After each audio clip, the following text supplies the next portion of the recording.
Hello, everyone, and welcome. I'm really excited today to be discussing a very important topic, state privacy laws. And joining me today are two attorneys from Covington, Libbie Canter and Jenna Zhang, both of whom are experts on the growing number of state privacy laws. I've spoken to them about these issues for a while, and they really are on top of all the new developments, which are incredibly hard to keep on top of. I've been trying to keep on top of all the state laws, and I've been making these whiteboards for my training company about the different state privacy laws, and they just keep coming.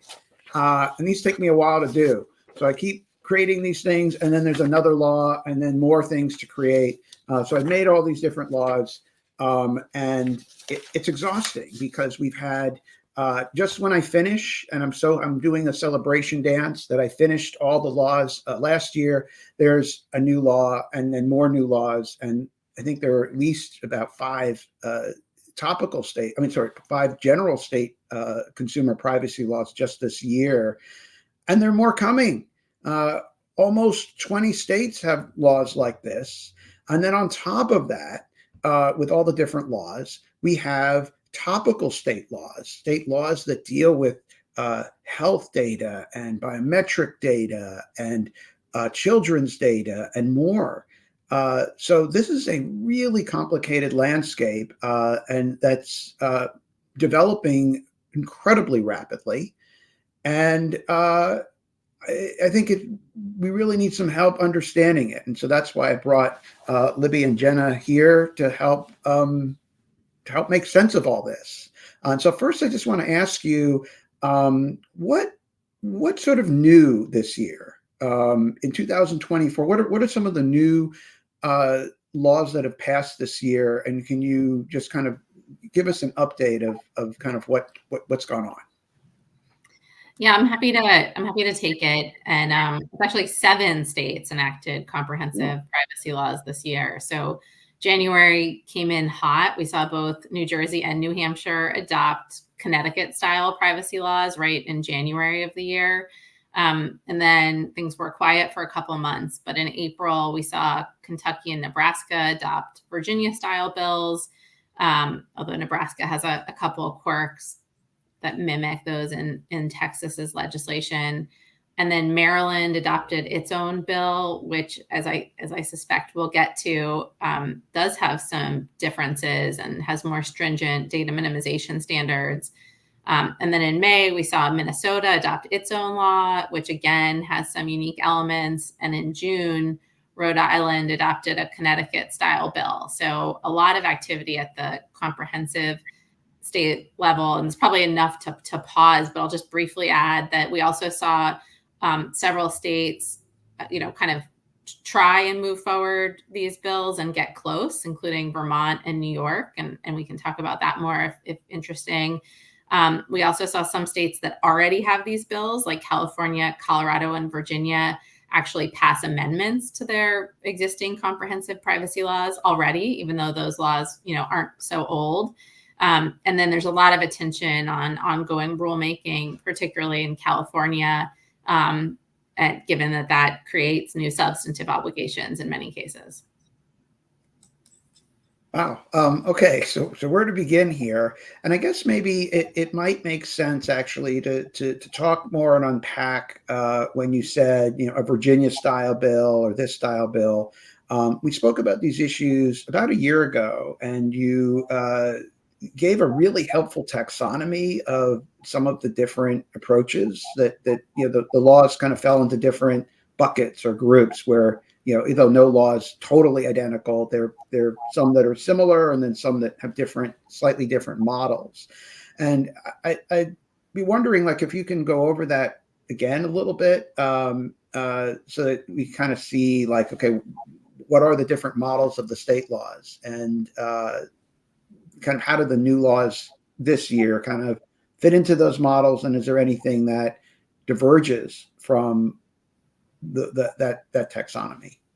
Sure. Yeah. So Until this year, I think you could kind of put California to the one side, but most of the laws fit in this spectrum where there were Virginia style bills and then Virginia plus style bills like Connecticut and Colorado, and Virginia minus style bills like Iowa and Utah. So the Virginia model, in general, distinguishes between controllers and processors. Most of the obligations fall to controllers. Controllers have obligations around transparency. They have to honor certain kinds of data subject rights, mostly access, correction, and deletion rights. There are rights to opt out of the sale of personal data and rights to opt out of processing for targeted advertising. There are heightened requirements for sensitive data. Typically, that's an affirmative consent requirement.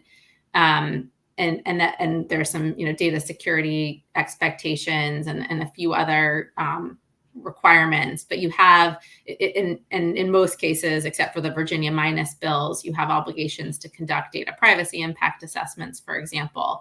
But then you have the Virginia minus states, which don't have all the bells and whistles. So some of them don't have correction rights. They don't have obligations to conduct DPIAs. Sometimes they don't require affirmative consent to process sensitive data. They just afford opt-out rights if sensitive data is being processed. That's only 2 states, Iowa and Utah. And then you have the Virginia plus states like Colorado and Connecticut, where you have some additional obligations. So, among them, the 2 that I think are most prominent is that if you are selling data or processing data for targeted advertising, not only do you have to provide a right to opt out, but you have to honor global opt-out preference signals. And some states have rulemakings to identify which ones are sort of cognizable opt-out preference signals. And then there are additional protections for children, for teenagers. So typically children 13 to 16 years old, rather.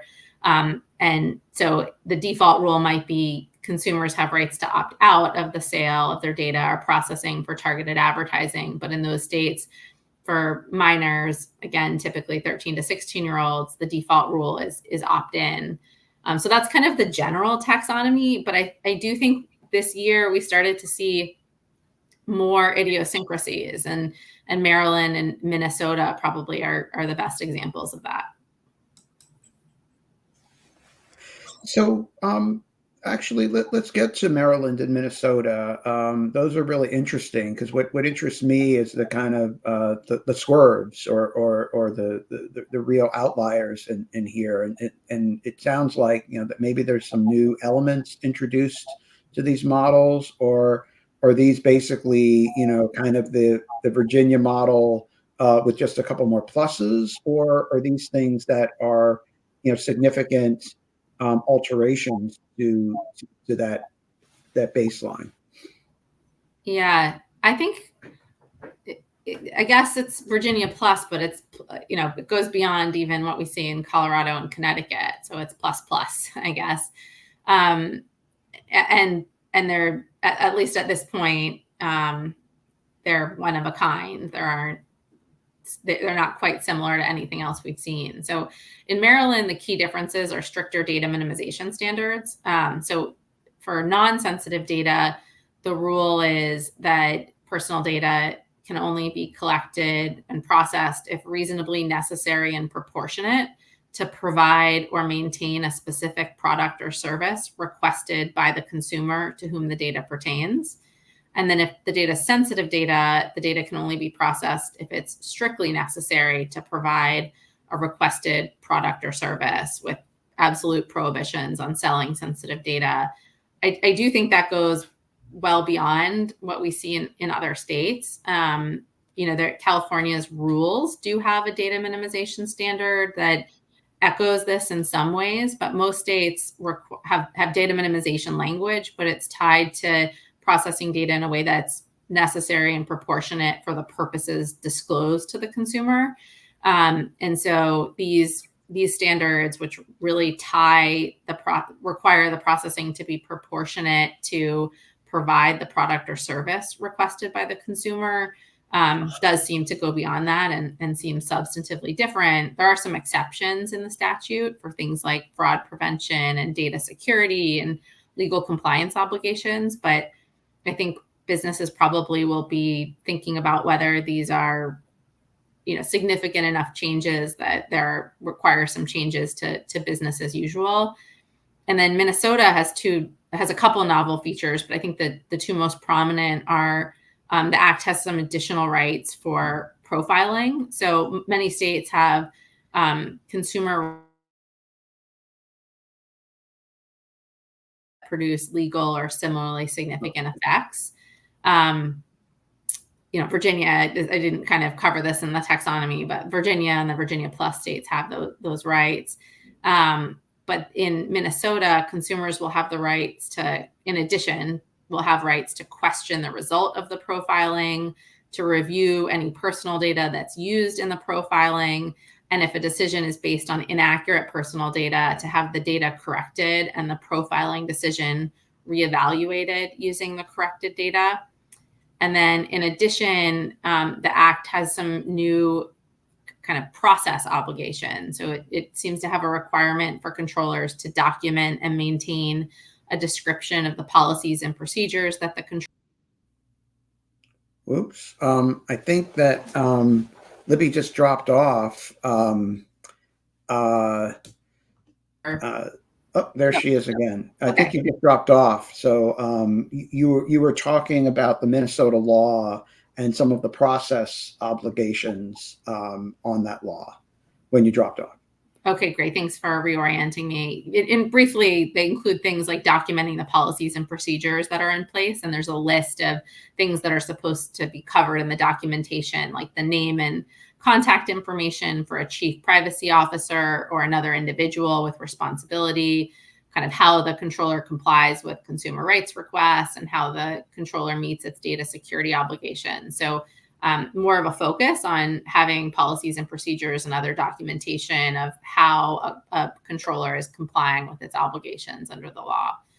So I think in some ways, maybe the new rights around profiling aren't that different if you've already decided you aren't profiling, or if you already provide a right to opt out of profiling and correction rights. But I think, I do think impressionistically, the Minnesota law has more bells and whistles. So we'll require some, controllers to evaluate if they need to augment their privacy approach in some ways. Yeah, I think that the interesting thing, I think Minnesota certainly has this kind of new dimension, but probably just more bells and whistles. Where Maryland is interesting because it seems to me to be a little bit of a different philosophy, a different approach, a data minimization approach, which kind of departs from the kind of basic structure, the basic foundation or edifice that a lot of these laws are built on, which is essentially notice and choice. It's essentially notice and choice approach with some elements of the GDPR thrown in, some of the GDPR rights, and some of the GDPR obligation. There are some instances where you have a shift to an opt-in for the sensitive data and for profiling. But basically, the foundation is notice and choice. You provide notice, you give people a choice to opt out of a lot of things. And that seems to be a lot of the overarching structure, at least from my analysis of them. But Maryland, takes this data minimization approach, which is different. That you have to minimize data to necessary purposes. And I love data minimization. I think it's an incredibly important principle. I think it's really key to privacy. But one of the challenges that I think exists with this is, how does this actually work in practice? And we really haven't seen this just yet, but how is this going to be enforceable? What is this going to look like? And then ultimately, what should companies do to follow this? Because it seems to me, notice the other rules seem much more clear cut, right? You put it in the notice, then you give people the opt out, and you kind of know, okay, this is what I have to do, and it's okay. Whereas the minimization is a little trickier because what is the purpose? And that there's a lot of room to how that gets defined. And then how does it get enforced, or how do you think it might be enforced? How does a regulator go about figuring out exactly what that means, and then how they're going to apply it to a particular company if it transcends what's in the notice? So I'm wondering, and I know we're really speculating here, but I'm just wondering what you think like might happen, because ultimately that's what companies need to figure out how to address, or how to deal with. And also, how do you build policies and practices in companies to kind of address that uncertainty with what might happen in Maryland? Yeah, I mean, I guess there's a part of me that wonders if the low hanging, that in the first instance, the AG's office will think about the low hanging fruit.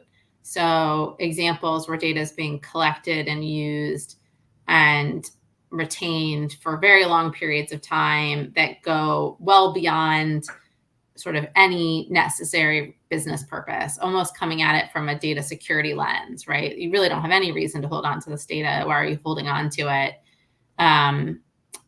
Or why are you collecting it in the first instance?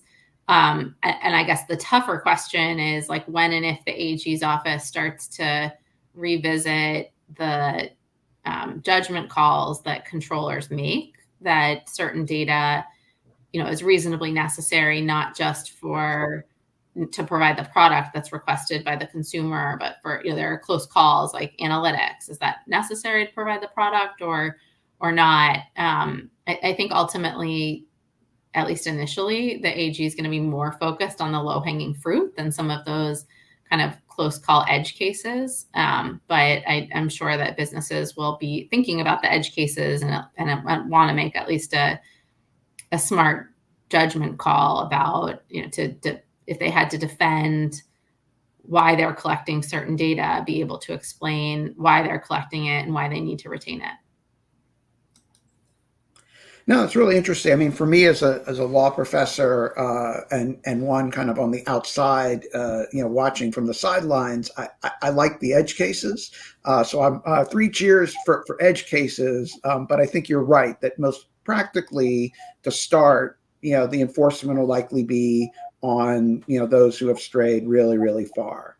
But I would like to see development of the edge cases so that there is kind of a real meaningful standard with some rigor about what data minimization means. But one of the trickiest things about it is it involves some judgment. It's not easy to create the clearest of lines here, and that makes it tricky for companies. It makes it hard for enforcers when we really have these areas of a judgment call. But I think that's important to some extent, to actually developing a standard that really has some teeth to it and meaning. And I guess it remains to be seen, what happens with this. If it's becomes known that only the real outlier cases get the extreme ones get enforced, then it seems like it's not much of a requirement other than to not be like way out there. On the other hand, if you push too hard in the gray zone, then there's a lot of uncertainty about, okay, what do we do? When are we really safe or not? But I think it is sort of important to go a little into that gray, or else, the law, it's not clear it would have a lot of teeth. So, but a lot of, I think what we're going to see is probably going to be figured out in enforcement. We can't just look at the text of the law and say, okay, that's really going to answer our question about just how powerful this law is going to be. It seems to me that that's going to be figured out down the line when we see what things are enforced, and then we're going to get a picture of what data minimization really means once it's actually, we see a bunch of enforcement actions on it.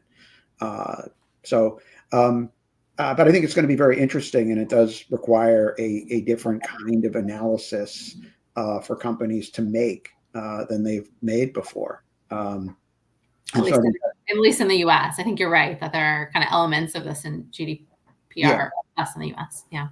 yeah.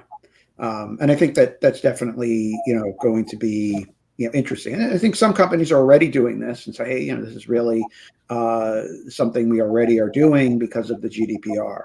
And now we'll just do it here. But I think for a lot, they might, be, waking up to doing this maybe even a little bit more now that it's kind of in our backyard. Um, the uh, there was a law in Vermont that passed the legislature pretty overwhelmingly, and then it got vetoed. I actually didn't get that memo that it got vetoed, so I created a whiteboard for it, and then found out that in fact it was vetoed. But I thought that law was particularly interesting, and I'm wondering if one of you knows a little bit more about it, could talk a little bit more about the Vermont law and what happened there exactly. Sure, happy to get us started on this one. So yeah, the Vermont law was one that we were watching closely as well. It passed, the legislature with, strong support, and so when it did get to the governor's desk, um, as you noted, he actually vetoed it. And then, surprisingly, I think from kind of the spectator perspective, there wasn't a later override of the veto. And so, what the governor kind of focused on when he, in his veto, was first the private right of action. So, the Vermont bill would have been unique amongst, the existing state consumer privacy laws in that it had a private right of action. The CCPA does have that kind of the private right of action as well, but it's limited to the data breach provisions.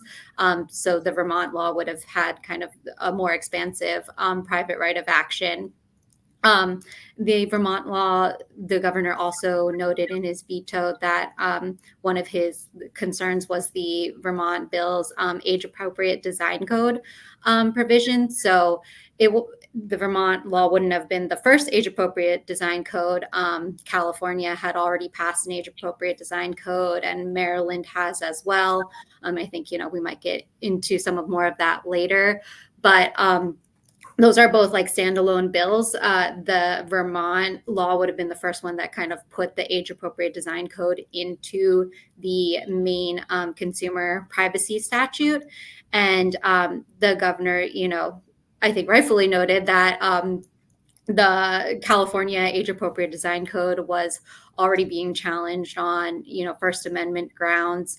And he noted that, he expressed basically a desire to kind of wait and see how the litigation in California shook out before leading Vermont down this road and possibly into, expensive litigation as well.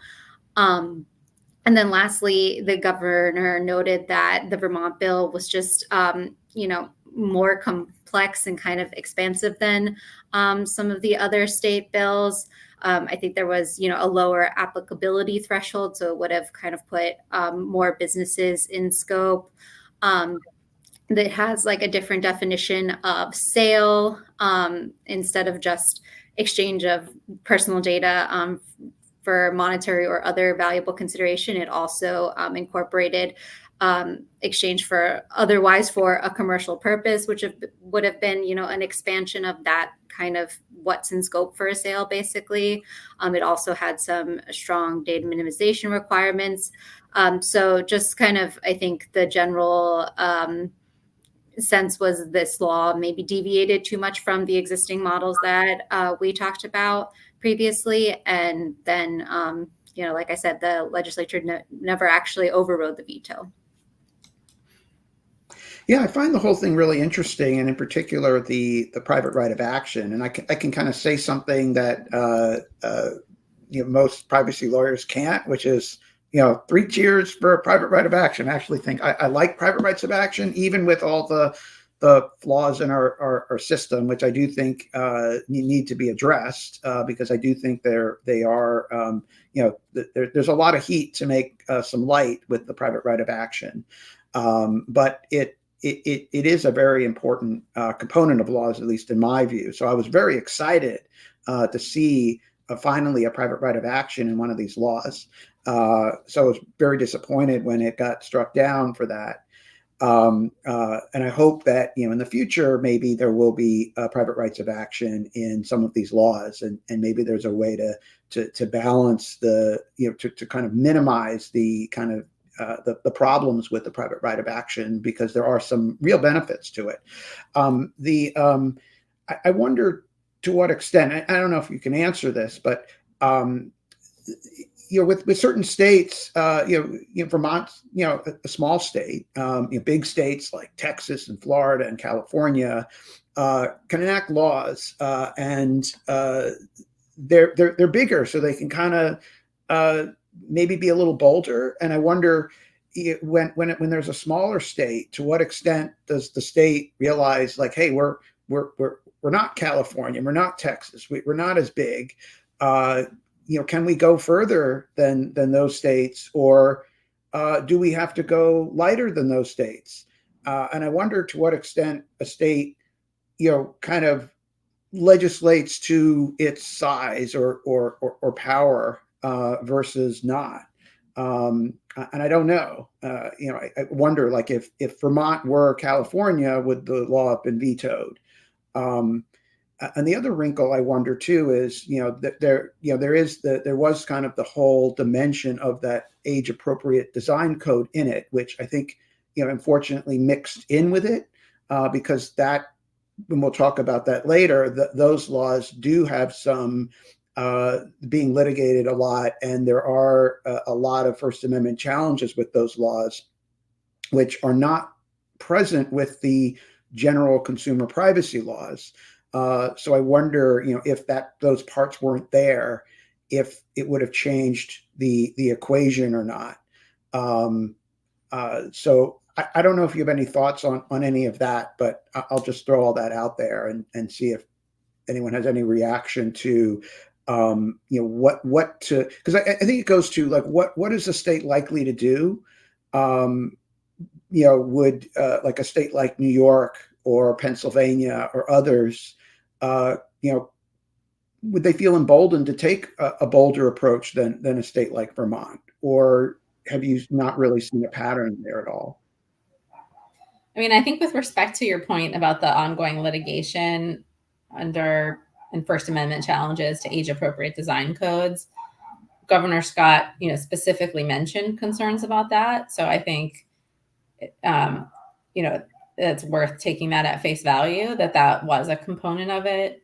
I guess I don't feel close enough to the psychology of state legislators to speculate on the second question, but there are, even thinking about Vermont as a small state, it does have, existing privacy laws that are different or more significant than other states. So I think in the FCRA context, for example, it had some unusual provision, or it was one of I think the only state that sort of grandfathered into this preemption provision. So I don't know, maybe in some legislators that's more compelling. Like, why do we want to have a different, whether we're a small state or a big state, does it make sense for us to have a different approach and create that burden on business without there being a real demonstrable benefit to consumers? And I think that's probably a perspective that resonates with some legislators. I don't know about, whether any take into account, as a smaller state, is this really our place? I suspect if they do, it would be unconscious, not kind of conscious thinking, but who knows? Well, it could be based on history. I guess you might say, let's say a state like Vermont or a smaller state says, hey, we're going to pass a stricter law than the other laws. How do companies react to it? One option is the company says, we're still just going to follow the general approach that we do, which is just follow the strictest law. They could say, we'll just make an exception to those states, because it might be hard to make an exception just for a gigantic state like California, but you might make an exception for a smaller state. So you might go, we'll just put we'll do something a little different for this state. Or it could try to put a lot of pressure on that state by saying we'll just won't do business there, or we'll really you'll really put a lot of pressure, lobbying or otherwise, on that state to get in line.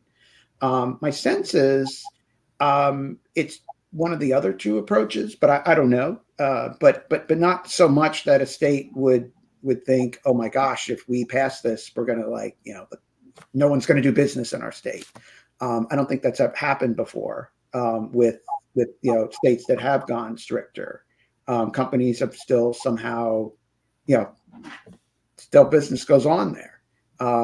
So the cost of passing a stricter law, if there's no cost to it, I guess why not? But I wonder, have you seen any instances where there has been a cost to a state where they pass a stricter law and then it actually winds up hurting that state and hurting business in that state?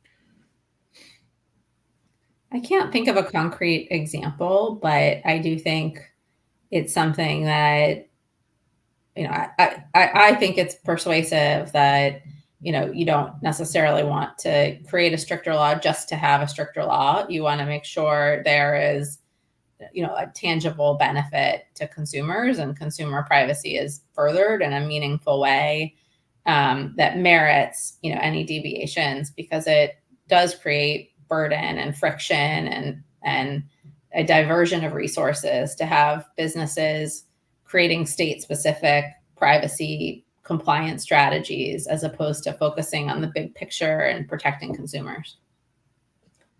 So I'd love to get into some of the rulemaking and cover this briefly. Before then, I also want to turn to some of the subject-specific state laws. But first, while we're looking at the general consumer privacy laws, what are some of the notable rulemakings that have gone on with existing or older laws of this type? Sure. So currently, we're watching rulemaking in both California and Colorado. Colorado proposed some updates to the rules promulgated under the CPA, including those addressing biometric identifiers. There's also some provisions related to minors that kind of address the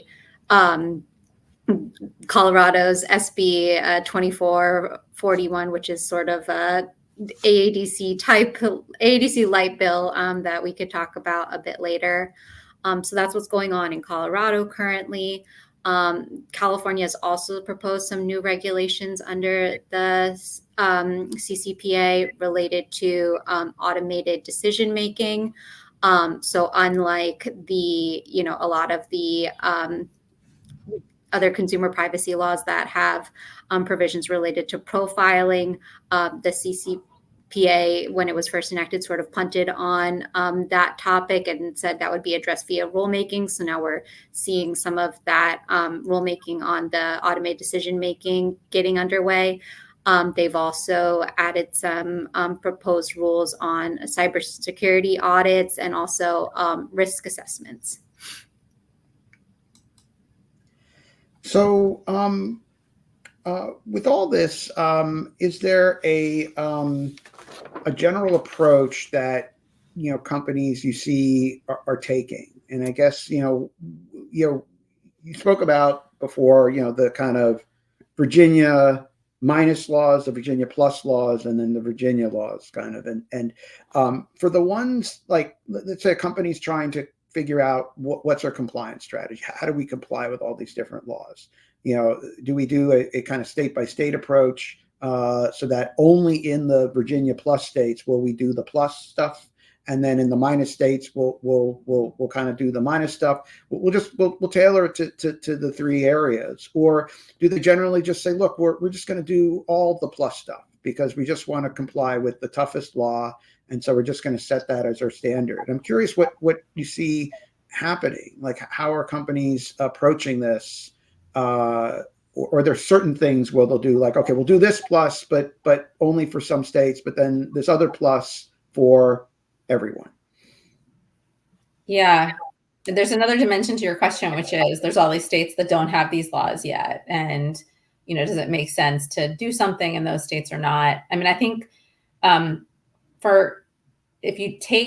might put to the side very small companies who may not meet the thresholds in most of the states, as well as companies who mostly process data about employees or business customers, because other than California, all of these states define consumer to exclude individuals whose data is processed in an employment or commercial context. So if you're only processing employee and business customer data, you might take a more narrow California-centric approach. But for companies who, large companies who operate in a geographically diverse part of the U.S. and who have true consumer data, whether they're a controller or processor, I think increasingly companies with mature privacy programs are looking to adopt a principles-based approach that at least complies with Virginia, if not Virginia Plus, and kind of extends those protections,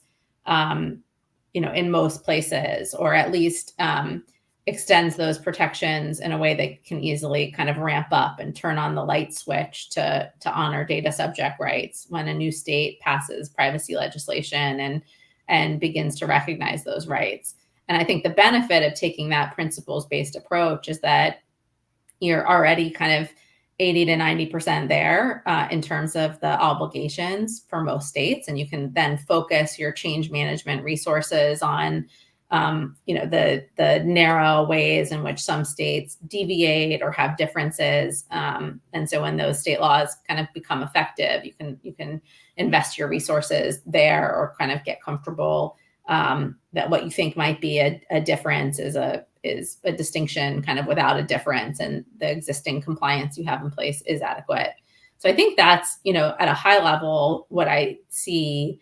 I think for folks on the phone who are looking for something, more concrete, in terms of when these laws become effective, Montana's law went into effect October 1st. The next wave is kind of January 2025, where a bunch of additional states like Delaware and Iowa and Nebraska and New Hampshire and New Jersey at a minimum all are coming into force. All of those laws are generally in the kind of Virginia or Virginia Plus area. So we're not kind of yet at a place where companies are having to operationalize, the Maryland data minimization standard, for example. The Maryland law doesn't come into effect until October of 2025. So I do think companies, next year, as they think about their budget for next year, which is probably happening right now, might need to factor in a little bit extra to think about some of the novel issues in the Maryland and Minnesota laws. So I'm going to throw out a crazy complicated question. I don't expect you to have the answer, but I'm just going to put you on the spot with a really tough one.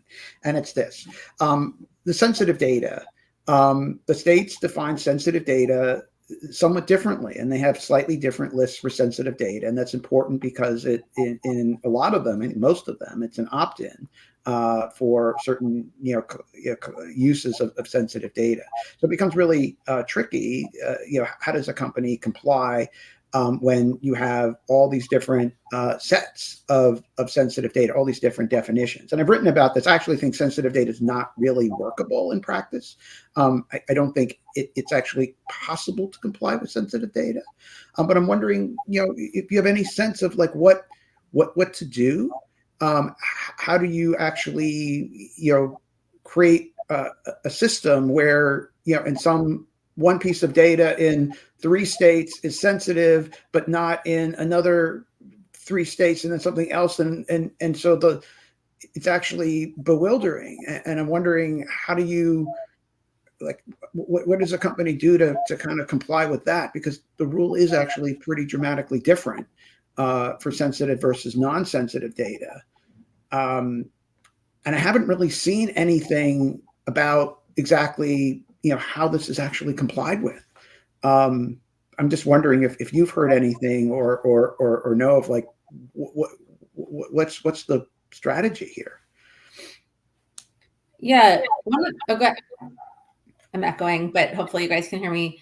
I will say it's a really good question. In the past 3 or 4 years, notwithstanding this being a huge part of my day-to-day practice, kind of advising on up-leveling privacy programs to address these new state laws, this isn't a question that kind of comes up a lot. Like, to the extent it's come up, it's mostly come up in the context of the consumer health privacy laws that we can speak about shortly, like the Washington and Nevada consumer health privacy laws, where companies in the health privacy space were trying to figure out like what's in scope and what's not in scope of those laws. But I think as a practical matter, many companies don't have data that touches any of the sensitive data categories, at least for consumers. Or if they do, it's the strategy is, let's try not to collect that data, or like let's only let's narrow the circumstances in which we collect it. So there are some differences, right? We see California, I think just this week, augmented its definition of sensitive data to include neural data. I think probably companies already would be thinking about, companies that are collecting neural data probably already would be thinking about that through the lens of it potentially being sensitive, given consumer health privacy laws in various states and the breadth of the definition of health data in California, at least already. So I think it's in a pure kind of way, I do think it's a tough question. And some companies maybe, have a policy that lists sensitive data and they just keep adding to it. So if any state considers it sensitive, it gets added to the list.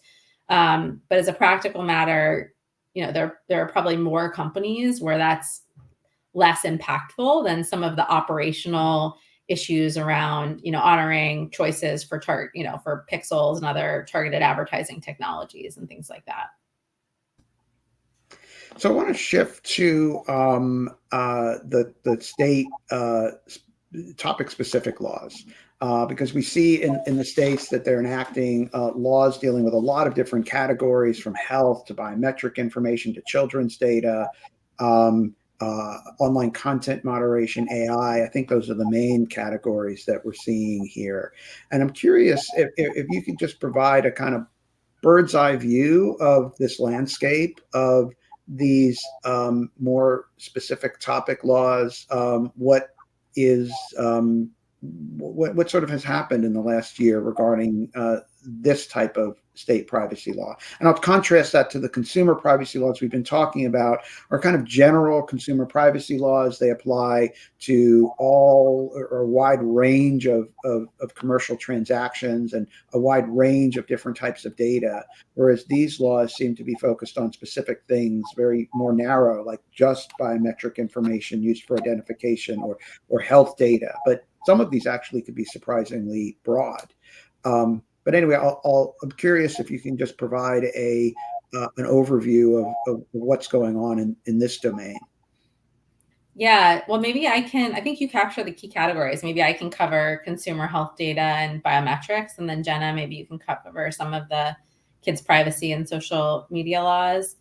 I think in terms of the consumer health privacy laws, Dan, I think you teed up that this is a key development, right? So in March, both Washington and Nevada had laws go into effect that specifically regulated consumer health data.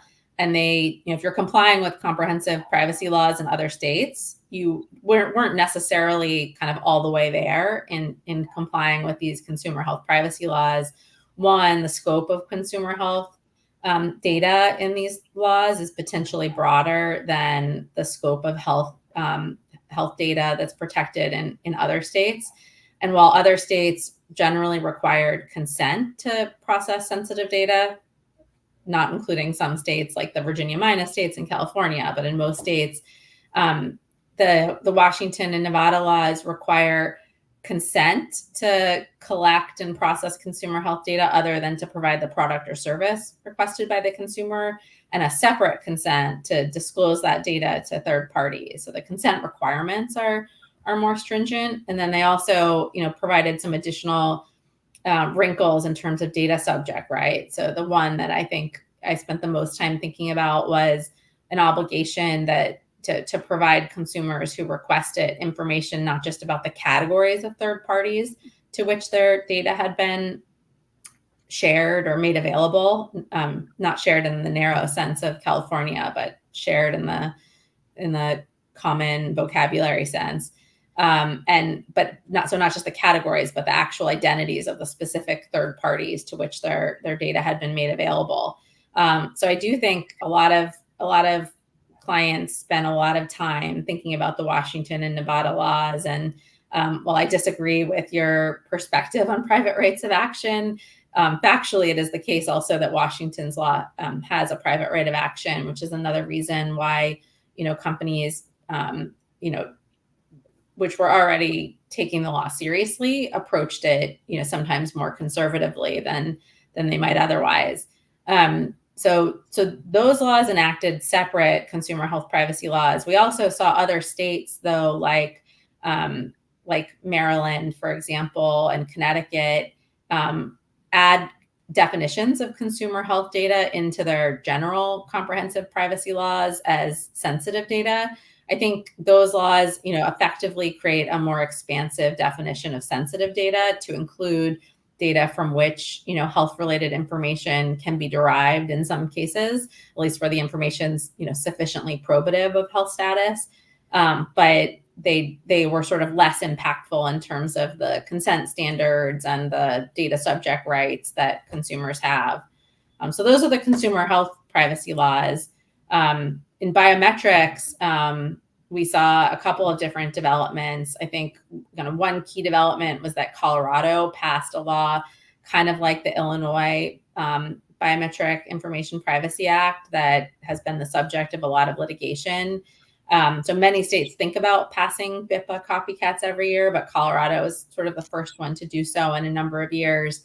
And it has kind of BIPA-like element. So it requires consent prior to the collection and processing of a biometric identifier. It requires a written policy with a retention schedule, and it actually provides some guidance that, contemplates a retention period, a max retention period of 24 months after the consumer's last interaction with the controller. And it does apply in the employee context. Employers will have to get the consent of employees for biometric processing, except for narrow purposes like timekeeping or security related purposes. So that's kind of one key development.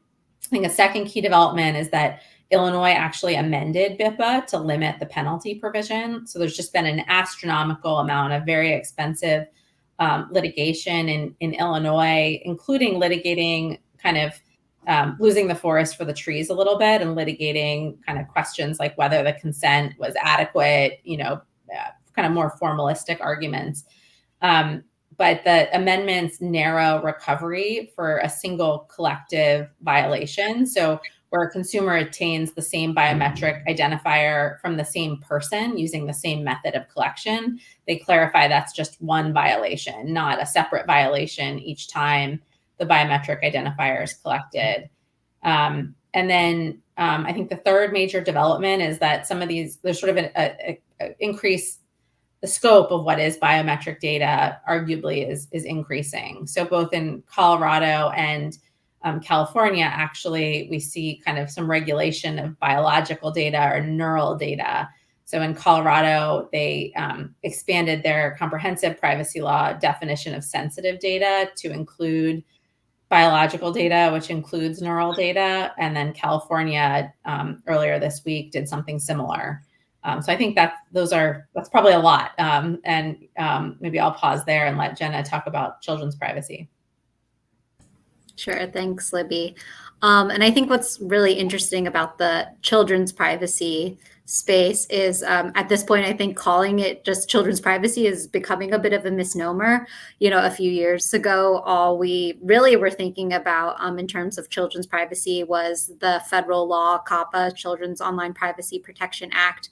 But then starting kind of with California passing its age-appropriate design code in the past few years, and certainly this year as well, we've seen an explosion of privacy-related laws that have really gone beyond just what is, a true privacy-related bill into more online safety. So to now I sort of kind of think of them as minor protection laws to encompass that broad corpus of things that do actually touch on data privacy, but also go into things like content moderation, protecting minors from online harms, restrictions on like social media platforms and things like that.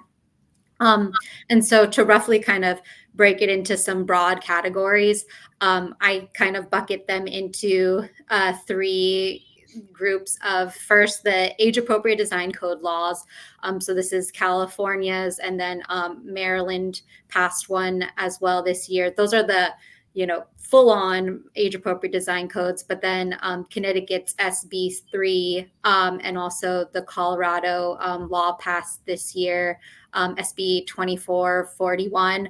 I kind of think of those as like AADC light versions, but basically these laws generally apply to services that are likely to be accessed by minors, where minors are anyone under the age of 18, and they impose like a duty of care basically on these services to protect the best interests of the minors that are using the platforms.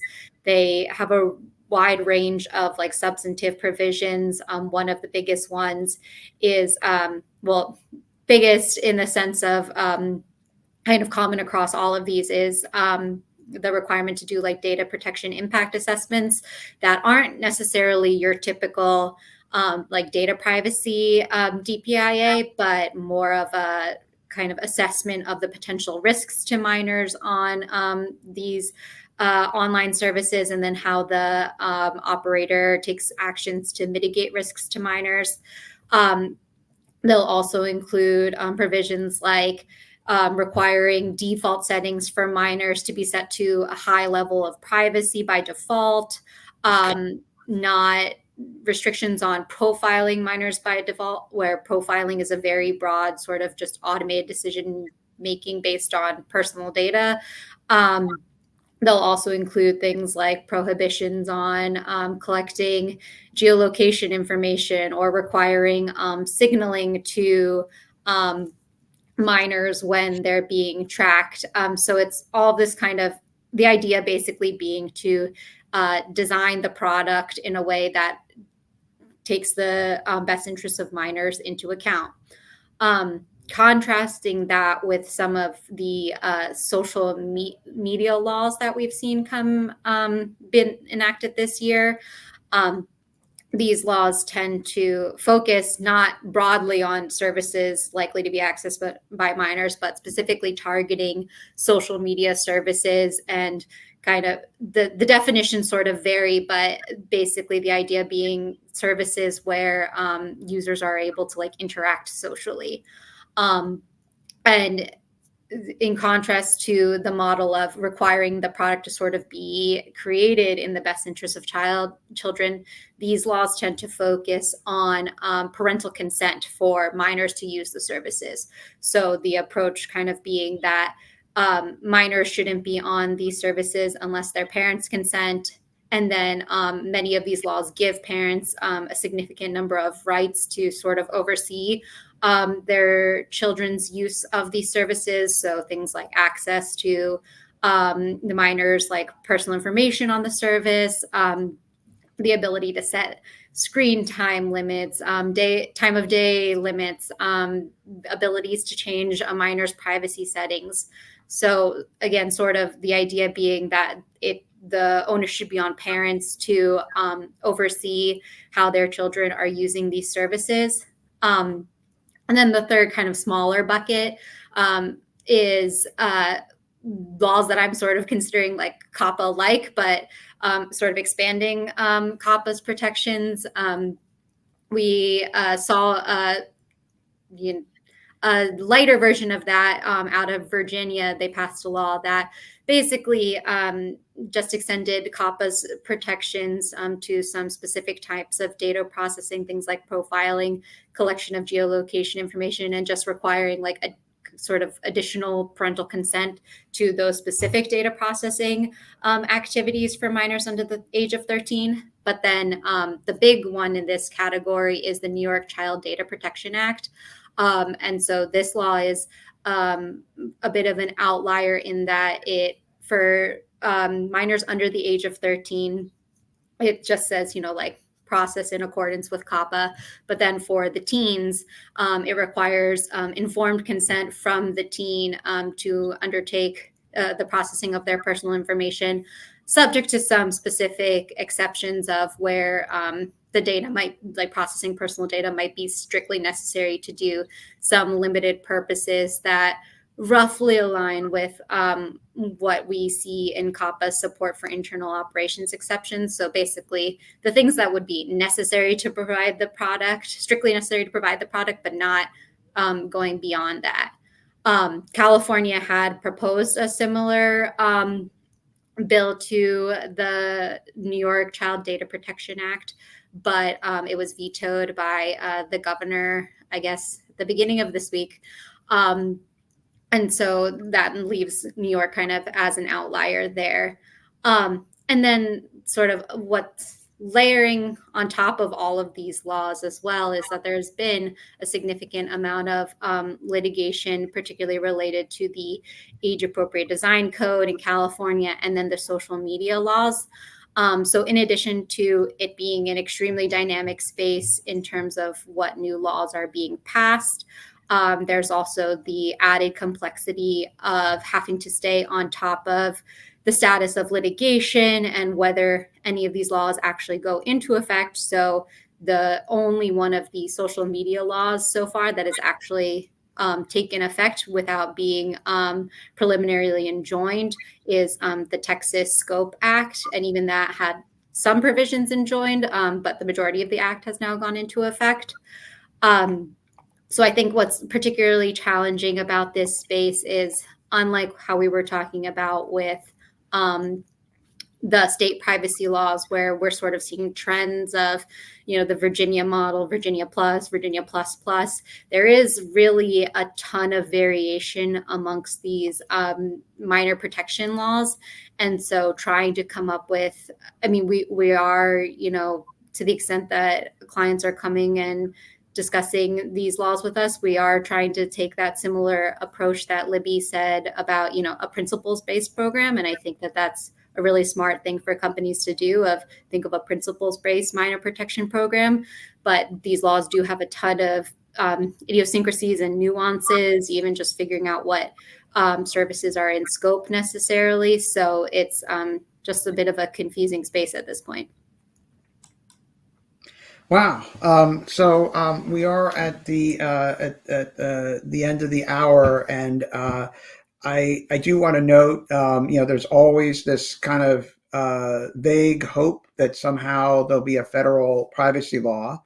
I've always thought it's very unlikely. Folks have expressed optimism as many as a decade ago that, there's going to be one. Of course, it makes total sense. It's the rational thing to do, which basically I kind of think, rational and Congress don't go together. So it seems like this is a very tricky issue for Congress to deal with. And even with a comprehensive privacy law, does it cover children's data? Does it cover health data? Is it just like a version of the consumer privacy law? So does it cover biometric information? What's the scope of a law, and does it preempt? And if it preempts, how do you even define the scope of what the preemption is? It's a big sticking point, because I think it's very tricky to see, if it preempts like anything about privacy. Privacy, at least the way I think of it, means so many different things and involves so many different issues. We're talking, a gazillion laws and a gazillion parts of laws. So how do you scope out the right preemption on all this? But that's a tough issue. It's very hard. It's kind of a very difficult question, and Congress struggles with even easy questions. So I'm not optimistic that we're going to see a federal law, despite the fact that it seems like Lucy in the football. Every now and then a bill comes out, and everyone thinks this is it, this is their time, and then it never happens. One this year where there was a bill, and I don't think it's going anywhere. So we'll see. But there are, I think now, I hear some federal topical laws on children's privacy and others that might have a chance if they go more narrow in what they're trying to do, and we'll see. But there's also a lot of uncertainty about the First Amendment implications of some of these laws. And we're seeing some court cases that are kind of wildly all over the place when it comes to the First Amendment law. and how it addresses some of these things. Because I think that there are parts of the First Amendment interpretations that seem sensible to me, parts that seem a little bit over eagerly expansive on the First Amendment approach, but kind of how all that shakes out remains to be seen. And I guess what we're seeing, almost like a dam has broken, and the water, all these laws are rushing out. In the last, really since 2018, we're seeing this just torrent of laws on all sorts of issues in the states, and it keeps continuing. And I think we're going to keep seeing that for quite a while. And with each year, the landscape's getting more complex. New wrinkles are being added in. New pluses are being added to the Virginia model. And new topical laws are being passed with very different scopes. And then also a lot of litigation over these laws that is shaping, what is viable or not under First Amendment grounds. And then rulemaking, which is also shaping the laws significantly. Some of the rulemaking are making some, pretty significant changes and developments that we have to pay attention to, not just the text of the laws alone. So I guess if I had to say, like, what does this all mean? And I would say a lot of work for privacy lawyers. I think it's great that you're keeping up with all this. It's very hard work to do, and then try to figure out, well, what's the path forward? How do you advise clients on what they should do with regard to this? And so I really appreciate you joining me. I'd love to continue this. I think we could go on for a lot longer on this conversation. I'd love to continue this again in the future because I think that, a few months from now, a year from now, there's going to be more and a lot more laws to talk about. So this is kind of an ongoing development that I think we're going to be speaking about for years to come. But I really appreciate both of your insights here. I think it really helped kind of set the stage for what we should be paying attention to, what's going on, how to get a bit of a handle on the different types of laws that are out there so that we have a better overall picture and grasp of this bewildering and extensive legislative tsunami that is hitting us right now. So thank you both for joining me, and goodbye, everyone. Thank you.